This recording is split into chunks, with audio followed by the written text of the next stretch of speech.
Hi hello welcome back to our channel. Hi friends, ఎలా ఉన్నారు? అందరూ బాగున్నారా? మేమైతే చాలా చాలా బాగున్నాం. ఈరోజు మన రెసిపీ వచ్చేసి ఉత్తర కర్ణాటకద స్పెషల్ రెసిపీ. ఇదైతే ఎసరకాలు అంటారు, అంటే పెసుర్లతో చేసేది రెసిపీ. ఫస్ట్ అయితే పెసుర్లు అయితే 2 విజిల్ పెట్టుకొని వేసినాను. కుక్కర్లో అయితే ఉడకబెట్టుకోవాలి, ఉప్పేసి కొద్దిగా ఉడకబెట్టుకున్నాను. ఆ తర్వాత అయితే నేను తిరగబాతకి వేస్తాను. కొద్దిగా ఆయిల్, ఆవాలు, కరివేపాకు, ఆనియన్ సన్న కట్ చేసి వేసుకోవాలి. ఇంకా ఆ తర్వాత అయితే టమాటో ఒకటి వేసుకున్నాను. ఫస్ట్ చింతపండు కొద్దిగా నానబెట్టి పులుసు అయితే రెడీ చేసుకోవాలి. తిరగవాతకి వేసినాక బాగా ఫ్రై చేసుకునేసి చింతపండు పులుసు వేసి బాగా ఫ్రై చేసుకోవాలి. ఆ తర్వాత అయితే ఇంకా సాంబార్ పొడి ఉంటుంది కదా, సాంబార్ పొడి వేసుకోవచ్చు, లేదంటే మసాలా రుబ్బి అయినా వేసుకోవచ్చు, కొబ్బరి ఇవంతాను. నేనైతే అలాగే చేసినాను, సాంబార్ పొడి వేసినాను.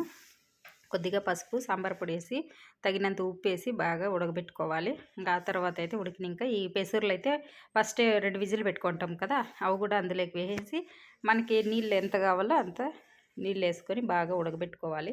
చూడండి, ఉత్తర కర్ణాటకద స్పెషల్ రెసిపీ ఇదైతే. చపాతీ, ముద్ద, అన్నము ఏంటికైనా కూడా చాలా బాగుంటుంది, టేస్టీగా ఉంటుంది తినడానికైతే. ప్లీజ్ సబ్స్క్రైబ్ చేయండి, లైక్ చేయండి, షేర్ చేయండి, కామెంట్ చేయండి. మన వీడియో అయితే చూసినందుకు చాలా థ్యాంక్స్ అండి అందరికీను. ఇలాగే వీడియోలు చూస్తూ ఉండండి, మంచి మంచి రెసిపీలతో మీ ముందుకు వస్తాను. చూడండి, ఇలా పెసర్లు అయితే ఉడకబెట్టుకొని చేసుకుంటే చాలా బాగుంటుంది. చపాతీకి కన్నా, పూరీకి కన్నా కర్రీ అయితే చాలా బాగుంటుంది. ఇది ఉత్తర కర్ణాటక వాళ్ళు అయితే వాళ్ళు జోಳದ రొట్టి, ఇది సద్ద రొట్లు అట్లాంటివి జాస్తి చేస్తారు కదా, అక్కడైతే ఇదైతే ఫేమస్ అంట వాళ్ళకి.